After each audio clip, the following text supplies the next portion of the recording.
are a lot of top 10 lists out there in board game land, but I am hoping to do something different in this series, starting with the top 10 best board game characters. Whether a game is character heavy or the characters play a tiny role, where would we be without them? Thanks to Reddit, my game group, and because it's my channel, my own lame-ass opinion, here are the board game characters that we think reach the heady heights of awesome.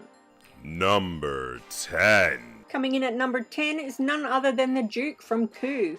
As someone on Reddit stated, everyone wants to be him. He's essentially the George Clooney of deduction games. The Duke can be a bit of a dick, but he's a rich dick, which in present historical terms might not make him popular, but can make him a winner. The Duke are number 10.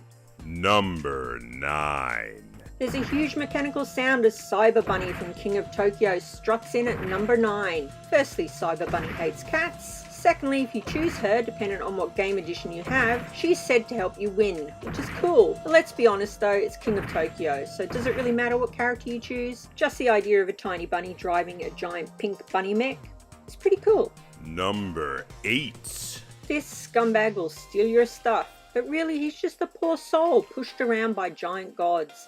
He is the robber in Catan. Yes, he may seem bad at first, but he's actually an Obi-Wan Kenobi style character. He lives out in the desert all alone until the hand of God reaches down and is suddenly pushing him around some new landscape. Poor guy, or is it a girl? Who knows?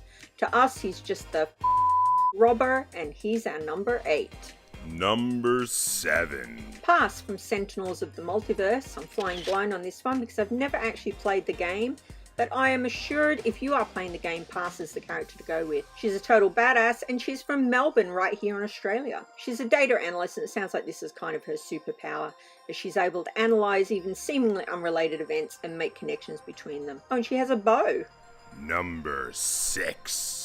At number 6, we've got Anne, the dual-wielding nun in Zombicide. Anne's backstory is a bit of a sad one. The sole survivor after her entire village is slaughtered. She almost dies in the woods until she's found by barbarians. They're nice barbarians. They take her to the nearest nunnery and that's where she grows up. Oh, did I mention that the nunnery taught her survival and weapon skills? No? Number 5. We're over halfway there. Coming in at number 5 is Mole Santa, real name Forrest Plum, from Dead of Winter. It's hilarious that Plaid Hat included the worst characterization of the best loved character in this game. Santa Claus. Come on. This guy's a slob, he drinks too much, and he's still a bit of a badass. It's just a shame that the colony always feels a little boost when he's gone. Poor guy. Number 4.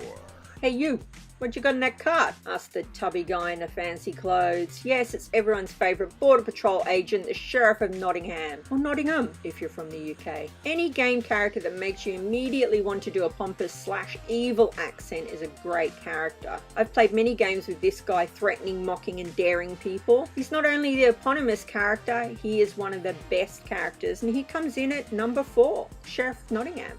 Number 3. Coming in at number 3, we've got a bit of an odd one, but chosen for a really cool reason. The characters in Restoration Games titled Downforce. Now you might be thinking there's not a lot of characterization there, but there is, and it's diverse, and they've even managed to include that racial and gender diversity inside helmets. It's well worth a mention, diversity in characters, yay. A joining mention here, Charterstone, for the same reason. That's our number 3. Number 2. At number 2, we've got one of the best board game characters according to Reddit, my group, and even me. And it's Zoe Samaras from Arkham Horror. God spoke to this character when she was just 6 years old and she decided to dedicate her life to smiting evil. How did she do that? She became a chef and a cat lover. The interesting thing about Zoe is we don't actually know if she's a good person or actually some crazy serial killer who hears voices. God spoke to her the night, quote, "A terrible fire took away her parents." Zoe, did you light that fire? Did you cook your parents? We may never know. Number 1.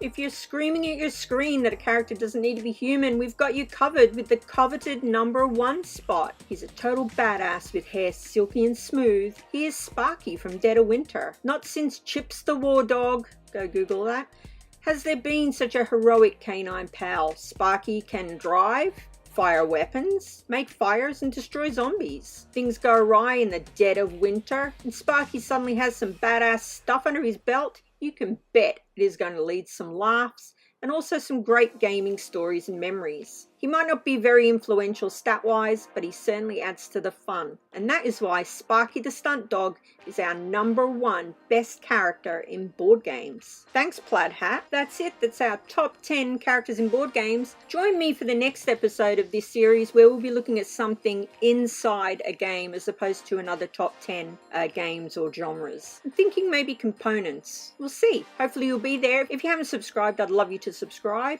Give the video a like if you've enjoyed any of it. I'd love to hear who you think the best characters are in board games. Obviously, I haven't played every game, so hit up the comments. I'd like to thank everyone on Reddit who gave me their time, everyone in TheOneTar's live chat room, and everyone in my board game groups. And of course, you, person watching this video now. Cheers. Thanks so much. Till next time, Nerfenstein out.